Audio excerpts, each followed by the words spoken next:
There's just 1 minute to showtime. The engines are on. The following program is brought to you in living color.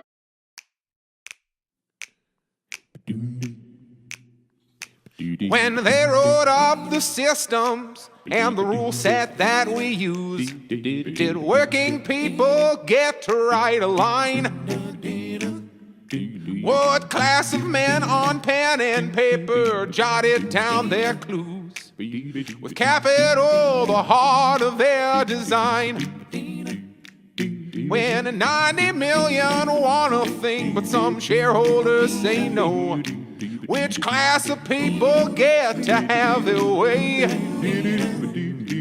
The people read the fine print, say that this thing has got to go, and we'll start writing a new contract here today.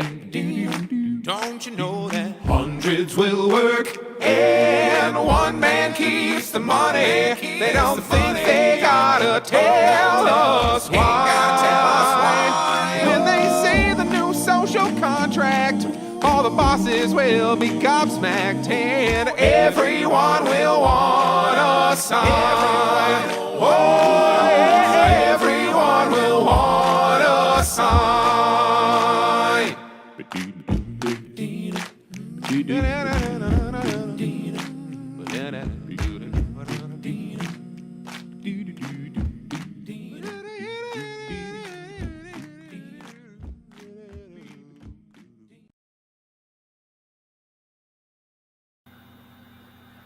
Hello, cousins. Glad to be with you again on another episode of Social Contract. I am your host, Nicolette, and as you can see, we are missing our Mr. Mayor Jared again this week, and he's going to be gone for a little while. He is he's working on some work. He's got a complicated work schedule. I've mentioned this before, but it's worth repeating. He's got a complicated work schedule, so sometimes he's going to have to dip out a little bit, and that is excuse me. That is where we are right now, because sometimes he's going to have some things that he has got to do, and it's going to be me, and so this will probably be a listening episode for you, which is fine. So I unfortunately can't offer you a song styling at the end of the episode unless you want to hear like some weird theme song from like some commercials or something like that from the 90s or what have you. But as far as that goes, maybe we'll see what happens as the hour goes on. So it depends. Anyways, thank you for being here with me today and keeping me company on this very, very strange week in news. Did anybody hear anything interesting? Any stories going on that you happen to have noticed? Yeah, so I probably don't have to tell you what we're going to be going over today on this episode. Looks like there's some weirdness going on with the Twitter account. What's going on here? It's not wanting to stream for some reason. There's always something. I don't know what it is. It's always how things are going all the time, it seems like these days. So we'll roll with it. Yeah, last week there was a sound issue, which is why I probably won't be sharing my screen. My browser, I usually use Firefox for everything, but my browser tends not to really like to want to share the screen when I use the Chrome browser. So that's where so I'm just going to let that go, because Jared usually does that, and I usually talk from notes. So it'll probably be, like I said, probably a listening episode for you this time while you put it on and go do some chores or work or whatever it is that you like to do during these types of shows. Anyways, okay, I don't know. I don't know what's going on with the Twitter, but there's something going on, and there's always something going on with everything. So, okay. Anyways, I'm trying to sort it out while I'm trying to talk. This has been a pretty big week in events. I'm sure everybody has just about had enough of living in the times when things are going on all the time. Sorry for no eye contact. I'm trying to figure out what's going on here exactly, because I don't know. Usually I have to troubleshoot things while things are going on, but it's like it's always something going on. There's always some sort of weirdness. Can't always explain it. It's always some sort of odd happening going on, but we should be here and streaming. I don't know if you can see us or not, but see us. See me? You can see me or not. Anyways, let's get into it. Uh, let's just get into it. What a goddamn mess that we find ourselves in once again. Probably the biggest shit show that we've managed to see in modern politics is happening now, and I'm pretty sick of it. I can tell you that much. Um, but as far as far as it goes with us being in it and not being able to get out of it. All right, I don't know what's going on with Twitter. Sorry, so I'll try and see about it throughout the show. But um, everything seems like it happened really rapid fire. Well, it doesn't seem like that at all. That is what happened. Rapid fire. Pew, pew, pew. Ha ha ha ha ha. So funny. That's not how I meant it though. This is also a time that everybody has to be real careful about the kind of things that they say in the public space. I loved how everybody was warning each other on Twitter, like, don't get too excited. Keep your mouth shut over the weekend when the assassination attempt took place. So, what is even going on with that? And then people were, always automatically like, oh, well, that's not America. That's America. That's what this is. Like, if we just haven't had a presidential assassination attempt in a while, so everybody was pretty surprised by it. A lot of conspiracy theories are flying around, and I will say, probably, try not to get, well, the thing is just try not to get too connected, and too lost in the memes and the conspiratorial nature of things, that the internet tends to put our minds into, because we're always kind of like suspicious of what we're being shown, but we don't know what to be suspicious of. Is this fake? Is this real? And there's been a lot of fake content coming out about this whole thing already. So it's like, it's already stupid enough, right? It's already really stupid and bullshit enough. And there's still going to information come out in time. And I don't blame anybody for not trusting anything. You shouldn't. If there is a conspiracy, I can tell you that Trump wasn't a part of it, because he's not a good enough actor, first of all. He likes to think that he is, but he's not. And there's absolutely no way he's going to agree to have a shot taken at his face or near his face or in any way for any amount of wins or money. Even him, even he will have his limits for something as stupid as that. So, bearing that in mind, if there is a conspiracy to be had, then that's something that he was definitely not a part of, because he's just too stupid and would ruin it.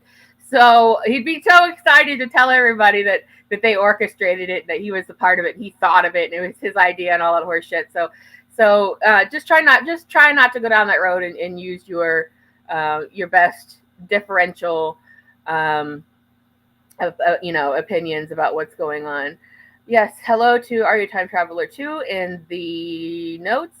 Hello. I'm working everything here everything's a little funny buttons.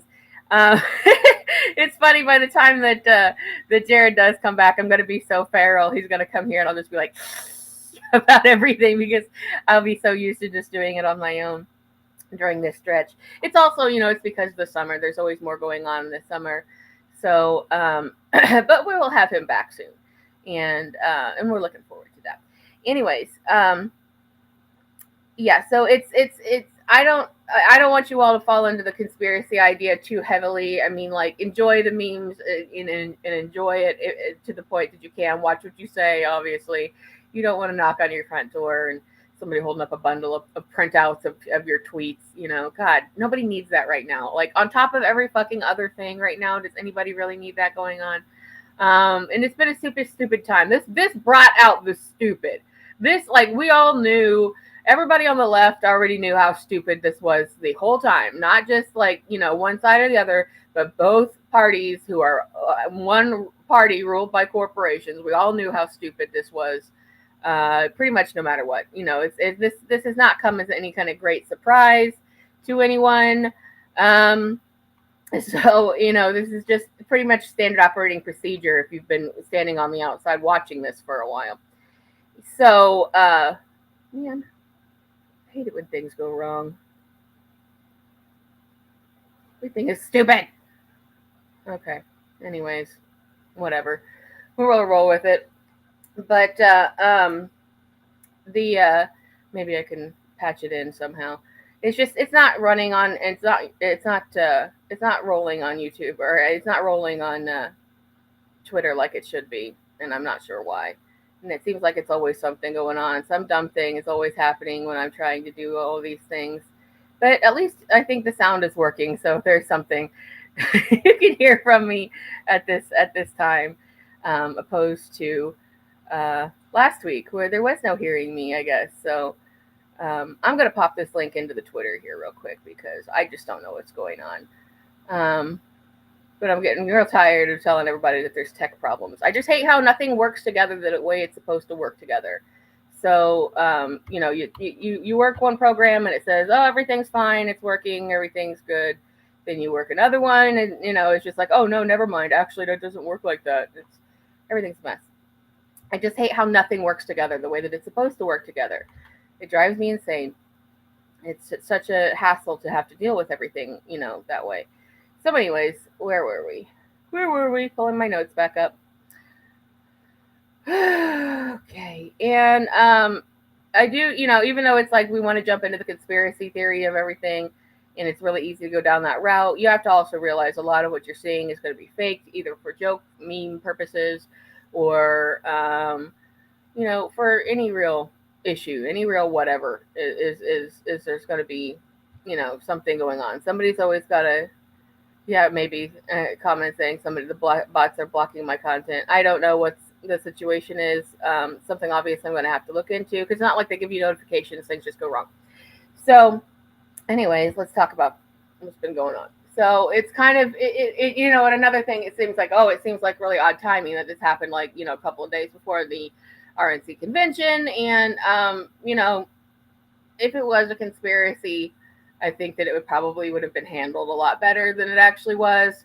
So, but then again, it's just all super stupid. We are living in the stupidest timeline.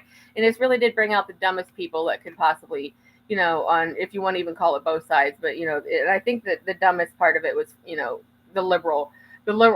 whole liberal agenda just really came out in full, which is they've been spending all their time out here just like, Trump is the devil. Trump is the devil. We're going to die. Trump is the devil. Orange man bad. And as soon as something happens, it's immediately like, this is not us.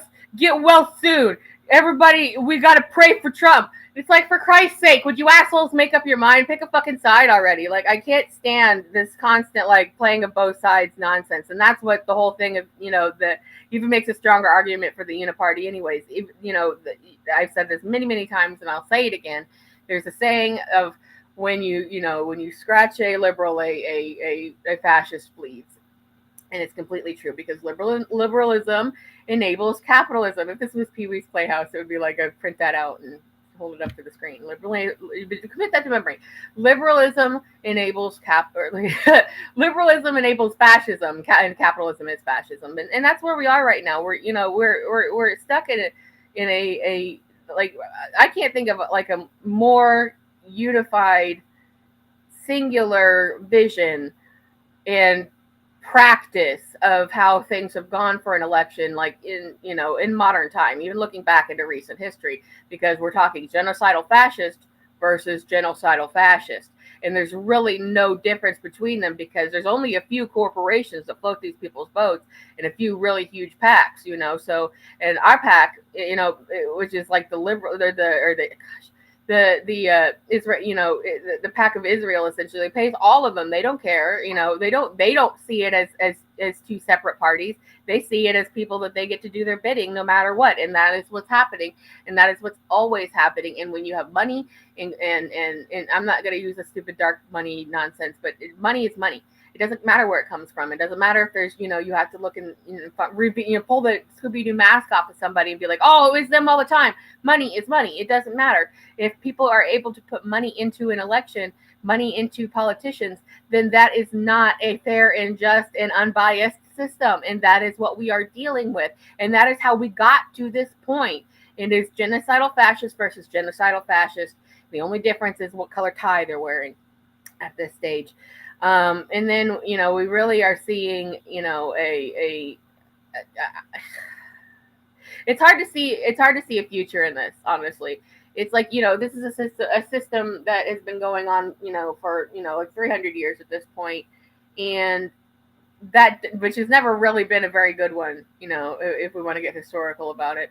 But the fact of the matter is that it's, we're really living in Reagan's wet dream at this point, because things have just homogenized and come together to the point of being just really, really stupid. Like the worst possible version of events. Like this is what they envisioned in that era. This is what they envisioned for things to become, probably sooner. But we're finally at, and that's why people a lot of the time will refer to this as late stage capitalism, because capital is now driving every single aspect of our lives. You can barely step outside and take a breath without having to pay, somebody something at some time. The way that corporations and governments and local governments and stores, in your community and the monopolies on large corporations, like grocery store chains, like where people are beholden to buy their materials from, have literally just strategized of ways that they can nickel and dime people to the point that we are where we are, which is like an untenable way of living. I don't have to tell you that this is an untenable system. That's why, people, it's a little bit wishful thinking to say late stage capitalism, because that implies that, that it's going to end. But I think when you look back in history, it's confusing for people, because if you look back in history, you see, a lot of whether it was small, like maybe union workers versus the boss, or maybe it was big, like the Bolshevik revolutions. Like when you look at these things where empires are dying, essentially, or empires being like large corporations, you get to the point where people reach a breaking point. Every single time in history, nothing changes until people in mass reach a breaking point. But it seems that those people back in the times, reached a breaking point much quicker for much less. Like enough was enough. Our lives are hard enough. We are living in misery. We're living in true misery. And now we are literally seeing right before our eyes, stepping aside from this political shit show. We're seeing the rise of cop cities in a lot of states, and in the push to keep it going. It's not just Atlanta where the whole, dust up has been going on. That's just where they wanted to, cut down an old growth forest to put one in place. But a lot of other cities have just, we got room. When all the factories, dipped out, we have all this space right in the middle of our downtowns. Like, come on down. Like, let's make some cop cities, and you could practice shooting civilians. And then expanding the police and military budgets, the domestic military budgets.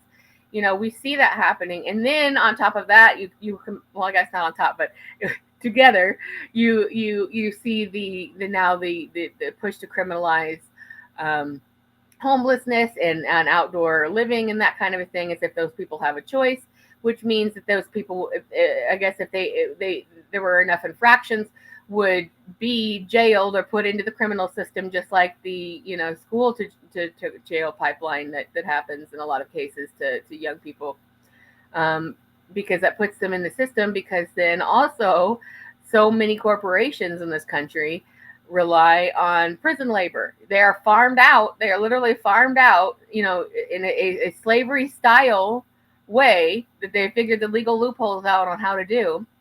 They are not paid but a few cents per hour for their labor, and they are used and exploited for everything from road work to filling bottles for a hand cream company. So it could be anything. That's the whole view of this, is that all these things are feeder systems. They're not isolated situations to get mad at. Like, oh, I'm just mad. You can't, is what I'm saying. You can't be like, my thing is I am anti-cop city, or my thing is I am anti-homelessness. No, all of these things are going together. That's again why we're also seeing a loosening of the child labor laws that are like 100 years on the books, obviously. So because that shit is obvious. So things are going in a very, very bad direction. And then we look to these other countries that have just had their elections, like we talked about, or I tried to talk about through my audio issues last week, France and in the UK. Their election processes are not exactly like the U.S. election processes, but, close enough to understand winner loser, right?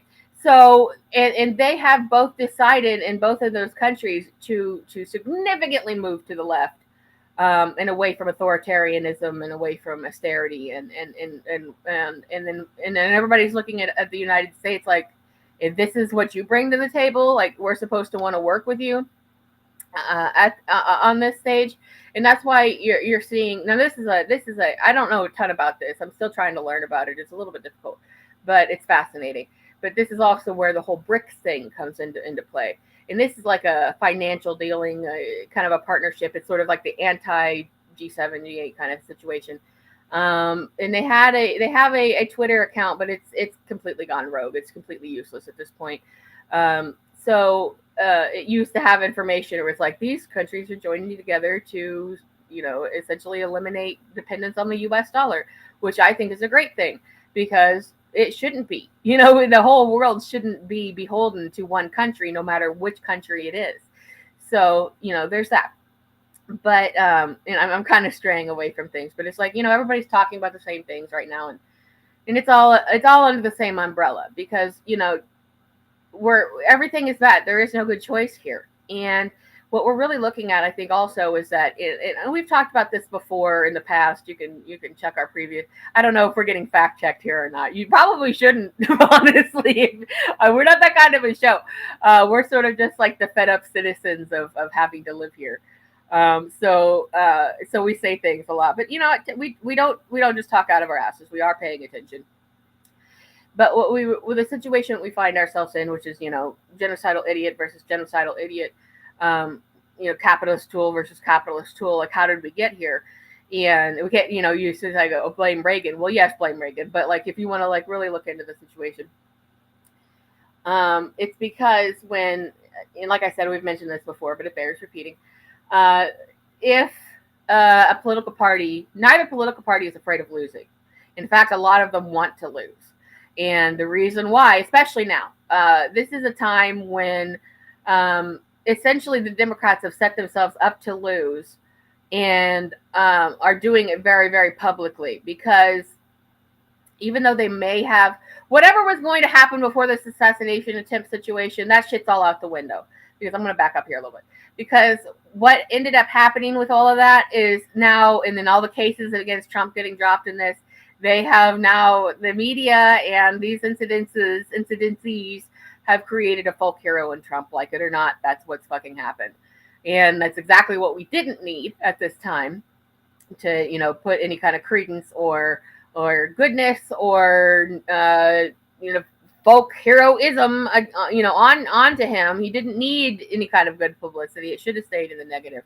But that's why you shouldn't really get too hysterical over the conspiracy ideas just because you're looking for answers and you don't trust the media. You shouldn't, but you just don't go there, because Biden was already melting down in public, like openly, clearly. Every time he opened his mouth was worse than the last, literally physically bumbling around.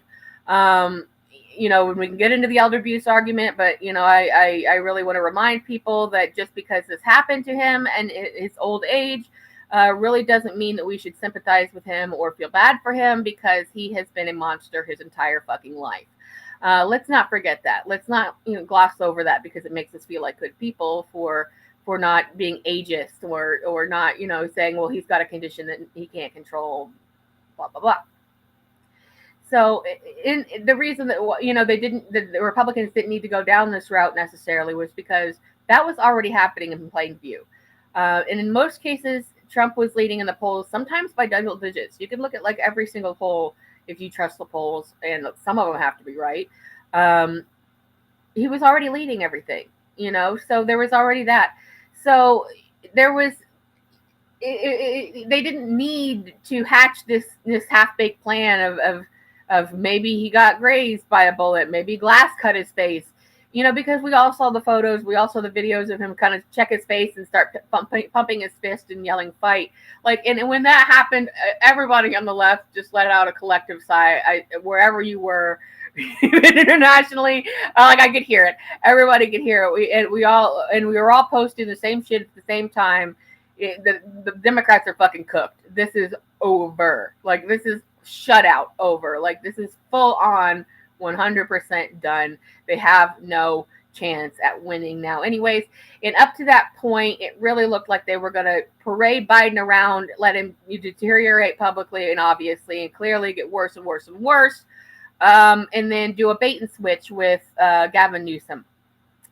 Because, he, right at the very end, and I was predicting prior to the weekend, that this would happen around September, because at that point people would be so panicked and desperate that they needed something to do, that this wasn't going to work, and that all his celebrity bros were starting to say he can't handle it, and other people were starting to come out and say that he can't handle it, and then get people really, really whipped up in a frenzy, like, what are we going to do to stop Trump?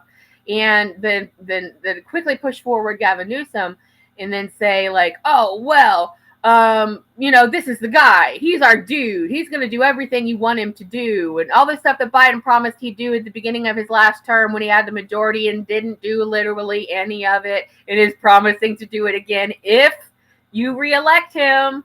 He's going to do all that shit. He loves that. And he's young and he's strong and he's virile and he's ready to go. But don't look into his record. It doesn't matter anyway, because now is not the time. How many times have we heard that one from the liberal base? Now it's not the time. So we're dealing with all these conflicting nonsense messages. And just to kind of back up my idea on that, there is this really kind of shit poo news program that's been on for 100 years on CBS on Sunday mornings, and it's called CBS Sunday Mornings, and it's really this kind of bullshit twist on news. But sometimes they talk about like a museum or some crap, to kind of balance out the stupid. But they've got a really biased bullshit opinion on everything, where they're just like the mainstream news, just like literally making up lies. They're just making shit up. You can't take their word for anything. But they were getting ready to run a big expose on. So what, the assassination attempt happened Saturday, right? So they run Sunday mornings. So they were going to have this great big expose on Gavin Newsom before, but then they cut all their footage and went to the crisis Trump talk or some shit like that. Like, no, we're going to talk about something else. But the point is they were, he's, for whatever reason, the governor of California, who's supposed to be governing California, has been electioneering in other states. Interesting. And then this warm, friendly news program that mostly appeals to aged liberals was going to then do a big friendly expose on him right at the time of this happening. So, I still think that was the Democratic plan, to ram him through. Now, I don't even really know if they're going to bother, because it still really wasn't a winning strategy. It was just kind of a Hail Mary type of a plan by really leaning in, because this whole thing is, the strategy is orange man bad. It's really, nobody's talking policy. Nobody's talking gotta fix your shit. Some empty platitudes, of course, because now Biden's just babbling about, oh, I will do this, that, and the other, which he didn't do in the first fucking place, which is what he said he was going to do, which was the whole point when they played orange man bad the first time. So, this goes back to what we've said before. Neither party is ever afraid to lose, especially one that feels like they are already losing, because they could just go into fundraising mode. And what is 4 years when you think that you're going to be playing the infinite game? These two parties have been mostly the deal for, close to 300 years at this point. So even though that they've kind of switched prerogatives over the years and switched sides of how that they have looked at things and approached things. There was a time when Democrats were much more akin to Republicans now. When we talk about a Southern Democrat, you were talking essentially about a Republican for a lot of years. Especially at post Civil War, and then into the '60s and stuff like that, and then civil rights came and stuff started shifting around. Not going to give you a history lesson on that one right now, but the point is that if you think that you're going to be around forever, and you can fall into the background and let the clear boogeyman bad man guy come out in front and have everybody have a clear and present bad guy, to hate. Everybody knows this enemy. Everybody hates this guy, right? Then you could spend your entire next 4 years going, you hate this guy, right? You hate this guy. We're gonna stop this guy. We're gonna stop this guy. So even though we didn't do shit and we haven't done shit and we're not gonna do shit, give us some money. Give us your money. And then they ask money of the people. Like, they're not being, their palms greased by these gigantic PACs and these corporations in agreements to do their bidding. That's how this works. These say the pharmaceutical company will pay off a bunch of these people, literally like millions of dollars. And that's not for nothing. That's to say, okay, we're going to help you win this next election. We're going to give you these benefits, these bonuses, this money. We're going to donate it to your cause, donate it to your reelection campaign, whether it's a senator, member of the House, or higher up, or lower down for that matter. But we're going to do this for you because we're going to win your favor, and that's why these parties are not separate. That's what this is. What the corruption really comes into the whole message of everything, because there's just nothing, there's no honesty or integrity there in a system where the money decides who is going to be and what is going to be and when is going to be. And that's the situation that we find ourselves in. And this has become the greatest expression of it at this point. So that's where we are now, and that's why things are how they are. And it's really fucking terrible. But that's not to say that things were ever any better, really. It's just this is the worst expression of it that there has been. So, yes, the timing of everything is strange. We have an assassination attempt. Then he suddenly picks a VP, like the worst possible pick he could make. And then the RNC, convention happens. And, so as far as the Democrats are concerned, they're pretty much already backseating this. I don't even know if they'll bother putting forward Gavin Newsom at this point. It's that was sort of where they were headed, but at this point it seems like they'll just dip out on the whole thing and let it happen. Like, just let Biden spiral, and then not even bother to try to replace him, and not even make any real great attempt to win or do anything, but just accept that it's over. And not from a point of heartbreak either, but from a point of like, now here we're going to go on to our next steps. And we're going to deal with this because we're going to start raking in the money right away, to try to, for the next, 28 to 2028. So yeah, they'll just do the next one, and then there'll be a Senate and House shit in between all of that. So it's a money grab. That's essentially what we're talking about. Like, how can we get money? And it's just like, isn't it funny when they have the majority, the Democrats have the majority and have had super majorities in the recent past. And the things that should have been handled maybe, back in 2012, in the 2014 area, still are these big talking points and big fundraising points, and they're trying to be like, we're promising you the same things that they should have done years ago. And it's funny how these things, Roe versus Wade has been an issue for 50 some years at this point. And what have Democrats who have had majorities over and over and over done? Kicked it down the road so they can fundraise off of it and use it as a boogeyman tactic. So that's the whole mess that we're in. That's the whole bullshit that's going on right now. This is not, this happened. Oh no, this happened. What this did was just essentially put the nail with the assassination situation, essentially put the nail in the coffin of their lukewarm attempt to even make any real difference or change going forward. And that's where things basically stand at this point. So, and they're also banking on the fact that, like, most people are just not going to vote, and this is going to start a thing where people just don't vote anymore. And I'm really tired of the liberal argument of like, it's fascist to say don't vote. It's fascist. No, it's not fascist. What are you supposed to vote for? If you are in a state where you have ballot initiatives, like if you say yes or no to something, like, yes, we want legal cannabis in this state, I vote yes for that. You can go and vote for that without having to pick a presidential candidate if you don't want to. If you are in a state where you have some really contentious lower local elections, like your governor, some people in your immediate area, yeah, go and vote for that. But if you live in a place like I do, it's insane Republican versus insaner Republican, or versus nobody, and no ballot initiatives. So you want to tell me what incentive that I have to go bother to vote? Now, I have voted in every single election since I was 18 years old, and I was excited to do it most of the time.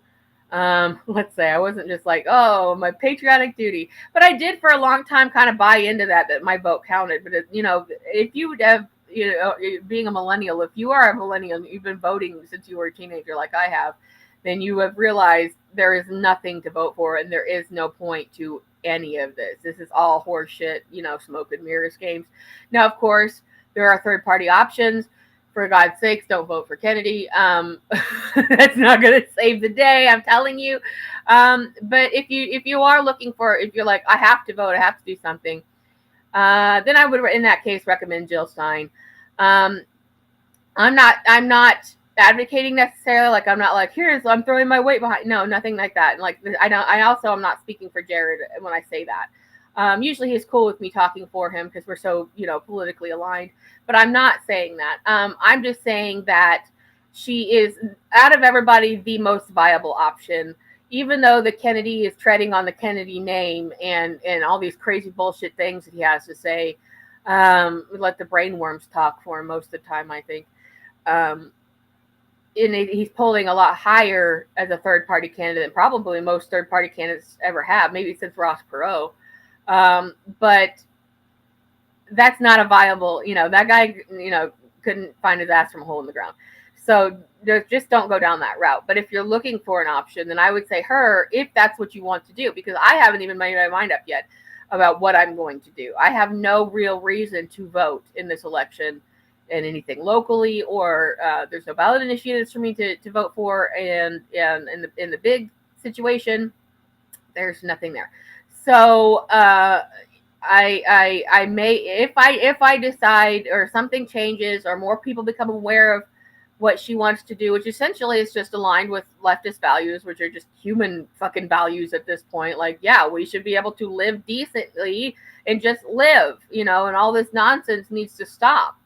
And, the constant squeezing, the constant pressing, the being able to be completely controlled in every aspect of our lives by corporations trying to make money off of us at every turn. Corporations, local governments, all of it is trying to figure out every single possible avenue to take.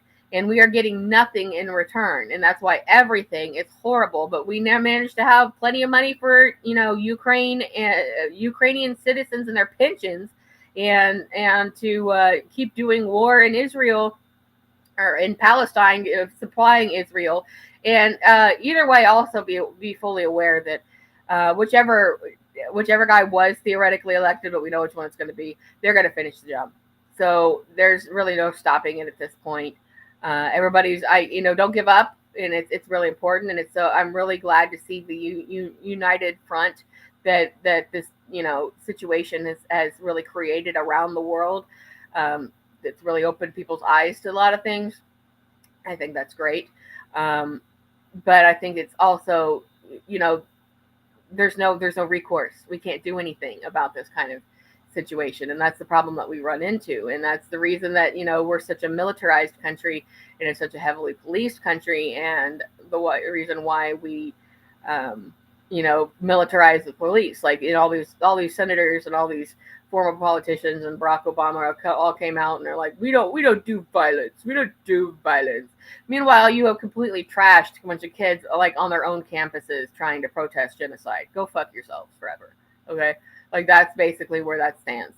So, this hypocritical bullshit is just another, stick on the pile of bullshit. It's just like more shit on the pile of shit. So at this stage, if you feel that you have to vote and that you need to contribute, then I would say even if you have to do a write-in,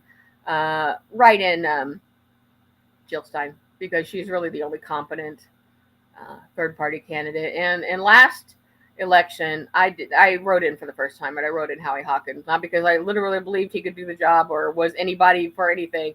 And I think I was probably one of 20 people who did it. But there was just no way I was going to vote for Biden or Trump. It was just not going to happen, and it's not going to happen again. So I don't know what exact form that's going to take for me personally.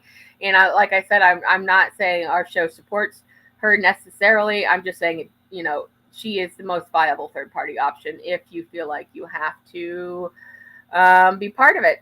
So that's essentially where the mess that we find ourselves in. That there is no outside option because everything is completely ruled by corporate doings and corporate decisions. And I think people have always kind of known that to some degree. And it didn't even really matter what side of politics you were on. Just being aware that politicians could be bought, and they always were going to be bought. And then you either take the money or you get blackmailed with pictures of you on Epstein Island or whatever. So that's what the whole thing is. There is no honesty and integrity in politics at all. And I personally hope to see the whole situation completely dissolved at some point. I don't know exactly how that would work, but that's what I'm hoping for, because I think that would be a much better, just like wipe the whole situation out and start again, and then we say, okay, well, what do we do as people? Well, what we do as people is we form unions, and we form unions outside of labor. I talk about this all the time. This is like my main soapbox issue. And I should just go on about this all the time. Like maybe on our next episode together, when there's not so much, hopefully not so much going on, I can kind of devote the hour to that before Jared makes his triumphant return. That we need unity, and we crave unity, and we crave community, and we need community, but we don't have it. We have been divided on purpose, and we have been inundated for years and years and years through the corporations pushing media and media pushing corporations symbiotically to instill within us this whole pull yourself up by your bootstraps, you got to look out for you and yours, don't think about other people, they don't think about you, and it's really important to note that the whole bootstraps nonsense. You can't pull yourself up by your bootstraps if you don't have any boots. So that's where we many of us find ourselves in one version of events or another. And the Democrats right now are bragging about bringing back jobs. They fucking haven't. A lot of people fucking died in the last few years. They're still dying. So if you were an engineer, and then you out of desperation had to take an Uber job or go work at McDonald's, that's underemployment, and they don't count that. And they also don't count people who have had to pause their job searches due to illness or due to what they're not finding anything, and maybe live off of a spouse or something. So they don't count people in those numbers. Curiously, they don't count people who have not like they can't literally say, oh, they have a job, we counted it. It doesn't matter why or how. And if they're not counting in that, then they're not counting it as unemployment because they willingly gave up looking. So they obviously don't need the employment, so that's where the shady bullshit of that comes into it. So they're counting, it's like they're counting numbers that aren't real. So it's like, if you, like me, are out there, have been looking for a job for several months, and mostly because in my case, my industry had been completely decimated by, I'm a technical writer, medical technical writer, by trade. I write creatively as well. I have books on Amazon. You could purchase them. And I make art, which you could also purchase. But the point being is that my income comes from medical, technical, engineering, writing, some manuals and educational materials, things like that. Like, there are people that used to do that, and I was one of them. And then these corporations got dollar signs in front of their eyes when they found out we could have a workforce that is, we don't have to pay, and it could work 24 hours a day.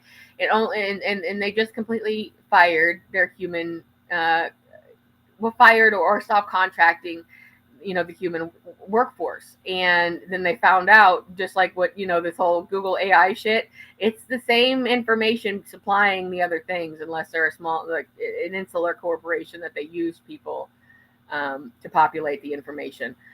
So all these corporations stopped looking for human people to hire. And I'm starting to see now articles are coming out saying there was really no forward strategy for this. Not only does it take up an exorbitant amount of energy that nobody was really prepared to be able to produce or pay for, it's also extremely expensive, and it doesn't work. This does not take the place of people, but I can tell you right now, there are major corporations, educational corporations, the main educational companies out there have employed the use of AI, and they kind of just dump it on the like one editor, that they're underpaying to make sure that these things are correct. But the bullshit that was going on in the Google AI, it'll put glue on your pizza to hold the toppings on, the cure for suicide is jumping off the Golden Gate Bridge, all that shit, the horse on the moon stuff, all that shit, that is going into medical textbooks. That is going into avionic textbooks. This is stuff that is now being used and barely checked, that is going out there, that is intended to be like life-saving information. You know how there's been, you may have heard people saying you really need to not be buying like plant identification books off of Amazon right now, because Amazon allows people to, their whole solution was like you can only upload like one a day, but they allow AI generated content to go out as if it was created by a real human person. Like, all you have to do is put the name on it. I self-publish. I know how the process works. I didn't want to deal with a publishing company. I didn't want to, give up all my rights and my freedoms about the books I write. And I've got a new one coming out, and I'm not, I'm just not willing to compromise. But the thing of it is, that's me. But the thing of it is they do, when you are now in charge of self-publishing, and you become your own publisher and you use their publishing tools, not only are they taking a cut of what you get, the lion's share, they are also, put very few stop breaks in it all. Very, very milquetoast about, like, is this AI content? You can only upload one AI a day, but they don't actually stop it.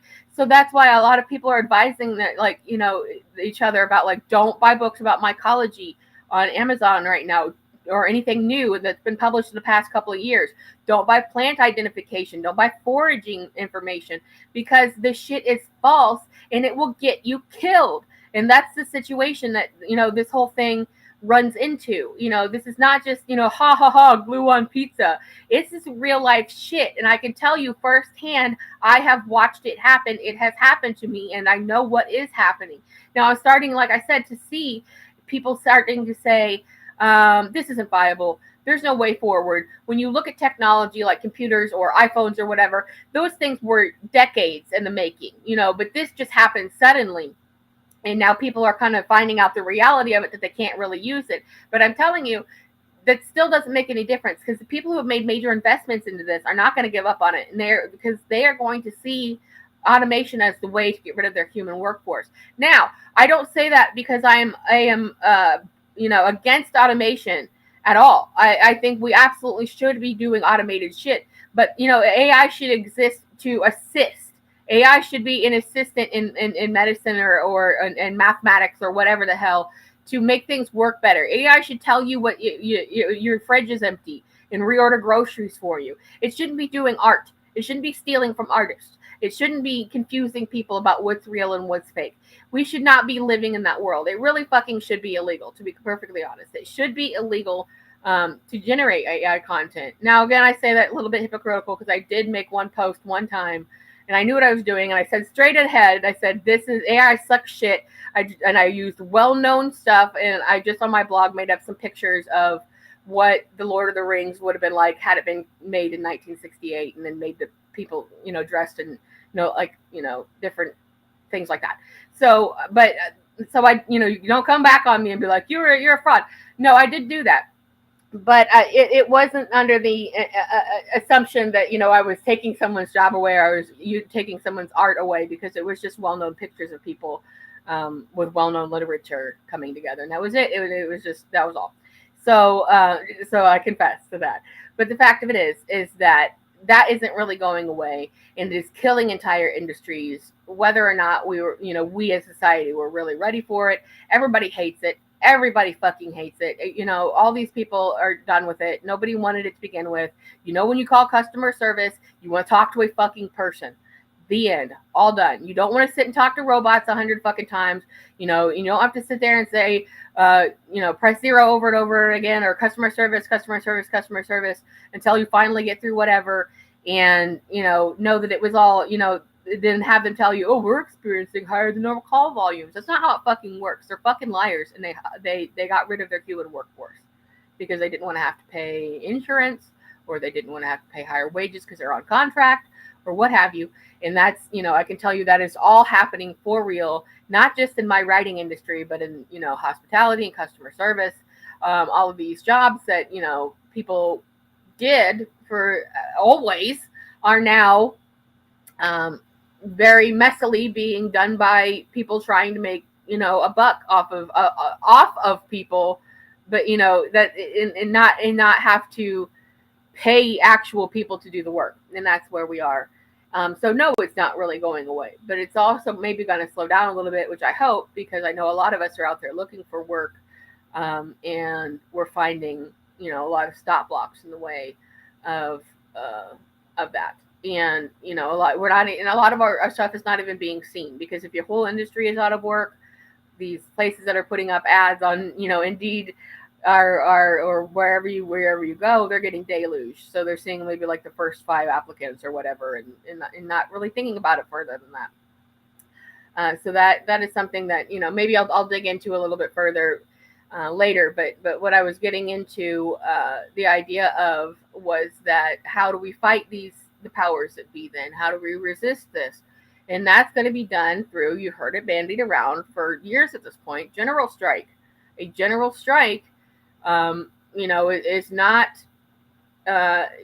just, like, oh, I'm not gonna buy groceries today or whatever, and on a day you have to buy groceries. No, you could participate any way that you want to, but we've got to look into this in a more organized type of a way, and we got to say a general strike is going to cover everything.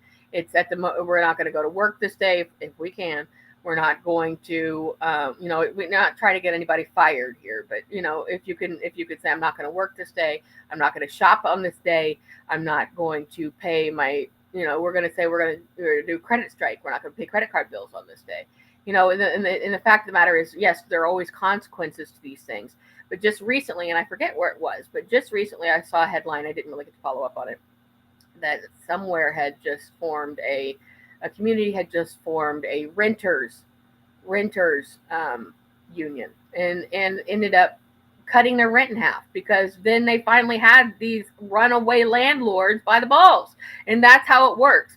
These things work by working together. And a lot of us have generationally grown up in a place where we don't know how to work together, because we have been further and further divided away from each other, so that we don't even know what it looks like to work together. Like, okay, how many times in the school were you like, oh, you got to do a project assignment? You're like, okay, fucking kill me. I don't want to do a fucking project assignment. Let me just do my work and leave this place, right? I don't want my grade to be dependent on somebody else for any reason, et cetera, et cetera, et cetera. So, and plus also, I don't like these assholes and I don't want to work with them. Or when you have to do it at work or whatever, it's the same thing. You're like, can't you just let me alone to do my work? So we have this mentality that we can do better by ourselves, that we're going to look out for ourselves on our own better than anybody else will.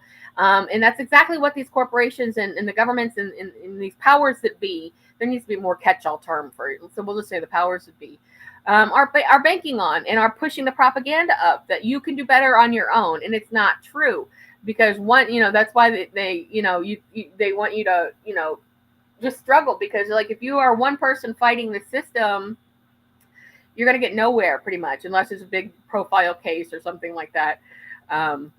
If you're Mr. Bates, who fights the post office, you can look into that story. That was in the UK though.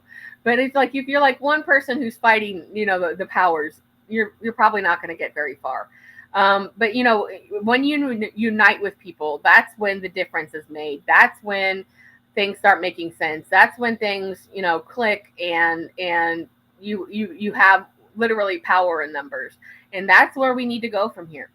So we collectively need to start a movement, not just to form unions for labor, but also for renters, for mortgage holders, for let's say elderly people who don't have, like maybe are on just Social Security, who never had a pension or anything or whatever. But like people everywhere need to have a way to get their hands tangled in their hair. People everywhere need to have a way of something to join. And it's like, yeah, when you join a union, you have to come up with dues, and that's inconvenient. You got to pay dues every year. But you then have the protection of that group of people. You then have a way to work with that group of people. You then have a way forward to decide, like, all right, in our community, we're going to decide that we don't want you to tear up this historic forest to put a cop city in. And if you do, we're going to stop paying our credit card bills. The end. Or we're going to stop. We're going on a rent strike, or something like of that nature. And these things snowball, and it's exactly the same process that's happened with the protests against the Palestinian genocide. Yeah, in a lot of ways, a lot of people bandwagoned on it because it seemed like a cool thing to do that everybody was into. Who cares? Who cares what the motivation is? It doesn't matter. The fact of it is that if people get on something, it starts to attract attention. And I can't remember another issue, maybe since Vietnam War, where people have gravitated en masse all over the world so much to one cause. Because we're all seeing it. It's right in front of our faces, and I think that's got a lot to do with it. And we're seeing, baby parts and blown off faces and shit, and it's horrible. And I can't, I don't want to look at the shit anymore. And I don't want this happening to people. And everybody seems to feel this way, except for, the people who don't, which are now in the minority. And I have been seeing, I don't know if you can really take it for seriousness, but some of these boycotts and these protests there's been some reports saying that, Israeli businesses are shutting down, and people are leaving because the economy is starting to tank. I don't know if that's necessarily true. They seem to have pretty deep fucking pockets and are completely sponsored by the West. But with these victories, these political victories in France and in the UK, who have made it very clear that they're going to recognize Palestine as a sovereign nation, and recognize that Israel is an illegal invasion or invasive settler colony. That is a really big fucking deal, because this is not a new conflict. This has been on since like 1947. So to finally come to that conclusion, and it really, I know what it. I feel like you feel if you're watching this. I feel like you feel like that we're stuck on the sidelines. But if we can get into the habit of forming collectives and unions and committees and oversights and things like this, and it's not always about protesting. It's not always about, but about, putting yourself in jeopardy of losing work or something like that, because it's like, okay, well, everybody said we're not going to go to work today. Well, I will get fucking fired. No, these things are reasonable. You contribute how you can contribute. Any way possible you can contribute is contributing. It would just be nice to have a more united front rather than just people with pushing their beliefs. Like we all believe there shouldn't be the genocide going on, so we're kind of essentially contributing to the same concept, but we're not a united faction that has any real protection or recourse or legal representation. But it's like, if we did, then we might have lawyers who could put in their time and defend people or that have been harmed or manhandled or maligned in some way, or maybe they did lose work or whatever for participating in these things. And we might have a medical front that could potentially tend, it's just the idea is we could pool our resources, and that's kind of where we need to be. We need to be thinking about, like, how do we nullify this completely broken, disgusting system that we're trapped in, and get back to what really matters, which is being us and finding out what really, what strengths we can bring. Because a lot of us, especially after the last couple of years, are really facing, there's going to be a lot more disability. And what is always being eroded? Medicare, Medicaid rights, that's constantly here, or disability rights, and or payments, or whatever, food stamp situations. These things being dependent on the government for them or not being able to hold the government accountable for these actions, is really suffering the population. And we're seeing so many people being told essentially just go die then. And that's what we're seeing also with the criminalization of homelessness. Go die or go into the prison system and become a slave. Essentially, it's the same argument. So I really went down this road just because I really just didn't want to talk about fucking Trump anymore, for Christ's sake. I know I'm gonna have to be talking about it for like the next 4 years, and I just didn't want to do it anymore. So I think maybe I'll do that next week if the headlines aren't too heavy. Kind of get more into how this could work and what could work and put that out there, because this is something that I could pontificate on for quite some time, as you can see as we now hit our about the end of the show here. So, with that being said, everything is horrible. I know it is, and I hate it. I don't like I don't like living in this time. I don't like. It's not just because there's so much going on, but we're all at this point. It's not just like a lot of people before had the luxury of going on with their lives while the political bullshit did its political bullshit, and they didn't really have to be part of it in a personal way. But things have gotten so bad and so unjustly unfair and so negative and so greedy and greedy. The greed now is personally affecting people, whether it's taking jobs away from you, whether it's making sure you can't afford food and then the government won't give you enough money to make any difference. I've read a lot of cases of people who they work, they work and then but they don't make enough money, like teachers and stuff. They don't make enough money, and there's a whole other can of worms there. Like they're not a lot of, they're having to buy a lot of their own provisions for their classrooms, which aren't provided. And so there's just these things have to stop. These things have to stop. And I hope that actually the teachers union strengthens up some, or starts to realize this, that they need to push back more. And we a big problem with in some of the bigger unions is leadership. They will fall behind. They too are get paid off, and they will fall behind Biden or somebody like that and say he's the most pro union. He is not pro fucking union, and he never has been. And he's always wanted to erode people's rights, especially that of black and brown people. And he always will. His dying breath will probably be like, what can we take away from somebody? So the fact of it is that we need to now set this bullshit aside and find a way where we can live meaningful lives, that we can contribute to society and contribute to a collective, a small collective, and that also has bigger chapters and bigger and bigger and bigger, and these fingers can go out into bigger groups, and where we really watchdog and make sure that the leadership can get bumped out if they aren't serving the people, because it's really got to be like these small kind of government pods that we've got to start doing for ourselves. And that's the only way out of this, because I know that probably at this point, when you saw those pictures of Trump pumping his fist with the blood on his face and the flag over his fucking head, and you thought like, well, this shit is over. It already was over, because if Biden had won or the Democrats had won, we were just going to keep going down the exact same road we were going down, and this is, no compliment to Trump. However, things got way worse than they were before it's like they went from bad to worse. So what comes next? Like literally, we're at the bottom. Like we're scraping bottom now. What could possibly be worse?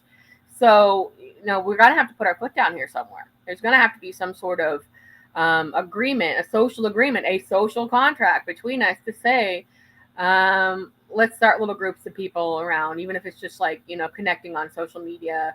Let's try to pool our resources. Let's, try to find those among us with different skill sets, different knowledge bases, different, things, and try to find ways that we can start pushing back against a system that is completely corrupt, and like just let them have each other and forget about. They should not be in charge of us, and they should not be in charge of anything. If they want to play politics and have money and whatever, it should not be at the expense of people who are being nickel and dimed to death in pretty much the worst way, and then having it criminalized.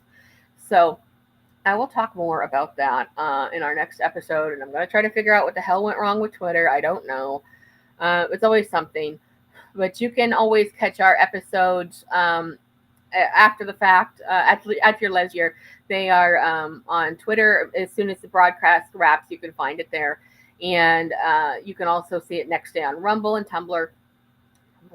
Rumble and Tumble.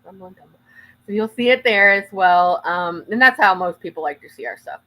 So let me check the chat one more time before I close everything out. Yeah, and that's basically what we were talking about. So thank you for being here with me. He's just saying us. He's gonna come back, and I'm gonna be feral. It's gonna be hard to shut up. But thank you for being here with me. I appreciate it, and I will see you next week. And then after that, we can expect to have Jared back with us. So, and hopefully he'll bring some songs and some stories of his tales of being out in the world doing things. So, all right. Thank you, everybody. Take care. And I will see you next week. Bye. Bye.